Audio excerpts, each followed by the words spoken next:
Hello दोस्तों, आप देख रहे हैं स्टूडियो किंग। इस चैनल में एक बार फिर से आपका स्वागत है। दोस्तों, एक बड़ी अपडेट निकल के आ रही है। खेसारी लाल और अक्षरा सिंह एक साथ पटना में नज़र आएंगी। जी हां दोस्तों, 21 मार्च 2021 को होली के रंग अक्षरा और खेसारी के संग जैसा प्रोग्राम रखा गया है। इसका जगह का नाम है छपाक वाटर पार्क, फतुहा, पटना। इस जगह पर इस रंगारंग कार्यक्रम को आयोजन किया जाएगा।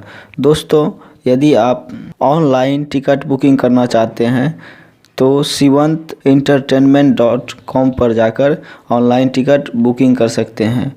और यदि आप बुकिंग के लिए किसी की मदद लेना चाहते हैं तो 7209515102 और 9534357143, इसके बाद 8271446666 और लास्ट नंबर है 9892971297।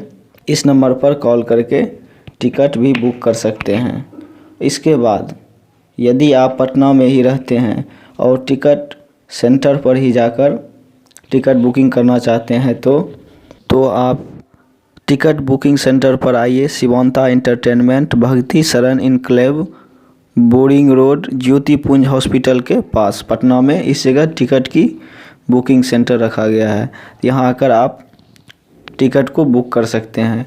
इसके साथ ही खेसारी लाल यादव और अक्षरा सिंह के साथ आप अपने होली को सेलिब्रेट कर सकते हैं। तो दोस्तों, यदि आप इसमें इंटरेस्टेड हैं तो जाइए आप छपाक वाटर पार्क फतुहा, पटना में। दोस्तों, इसके लिए अक्षरा सिंह ने बाकायदा एक वीडियो भी जारी किया गया है इस प्रोग्राम का, जो कि हम इस क्लिप में आपको दिखाएंगे।